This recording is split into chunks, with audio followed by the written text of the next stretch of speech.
Hi everyone, welcome back to my channel IT core. आज हमारे alpha English course का second day है और आज हम टेंसेस कवर करने वाले हैं। टेंसेस एक बहुत बड़ा चैप्टर है और उसको स्टार्ट करने से पहले मैं आपको रिक्वेस्ट करूंगी कि मेरी last video parts of speech पे थी।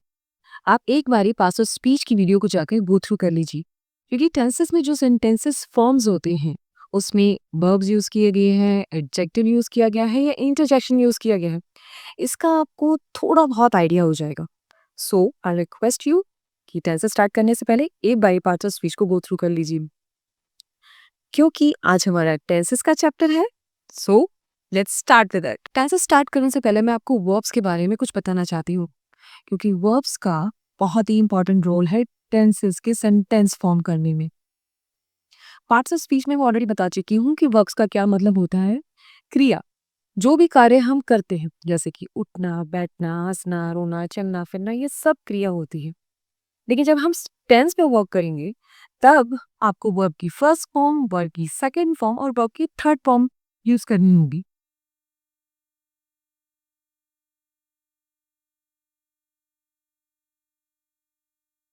Let's take the example do.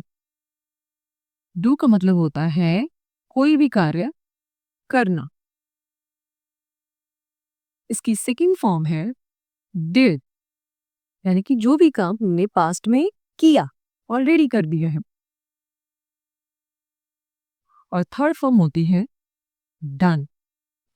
Done का भी सेम मीनिंग होता है, बट ये टेंसेस के परफेक्ट टेंस में यूज किया जाता है। अब काफी लोगों को ये लगा होगा कि वर्ब्स ये तो मैं आते हैं, ये तो बहुत ईजी है। So let me tell you one thing कि ये वही टिप्स एंड ट्रिक्स हैं जिससे मैंने अपनी इंग्लिश की जर्नी स्टार्ट की थी, और कई लोगों को आज भी वर्ब्स में कुछ कंफ्यूजन है।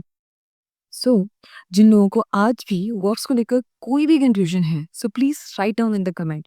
उसके लिए मैं एक डेडिकेटेड वीडियो बना दूंगी जिससे आपकी वर्ब्स को लेकर जितनी भी कंफ्यूजन है once and for all finish हो जाएगी। Now grab your paper and pencil and get ready to learn tense. Tense Hindi में काल। काल को 3 पार्ट में डिवाइड किया गया है इंग्लिश में: प्रेजेंट टेंस, पास्ट टेंस और फ्यूचर टेंस, यानी वर्तमान काल, भूतकाल और भविष्य काल। नाम से ही पता चल रहा है कि प्रेजेंट में की गई सारी क्रियाएं प्रेजेंट टेंस में आती हैं, पास्ट में की गई सभी, यानी कि भूतकाल में किए आपने जो काम किया है वो सभी पास्ट टेंस में, और फ्यूचर में जो आप करने वाले हैं या आप करेंगे ये फ्यूचर टेंस में आता है।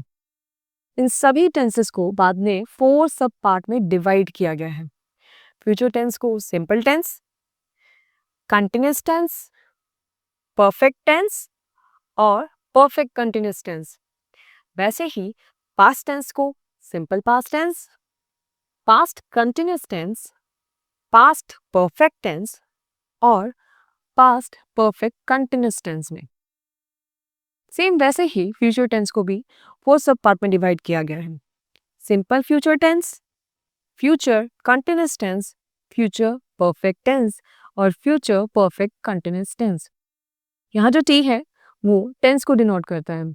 प्लीज ग्राफ को देख के डरिएगा नहीं, बहुत इजी है। मैं स्टेप बाय स्टेप आपको सभी चीजें क्लियर करूंगी, और फिर भी आपको कहीं कंफ्यूजन रह जाती है so please mention in the comment.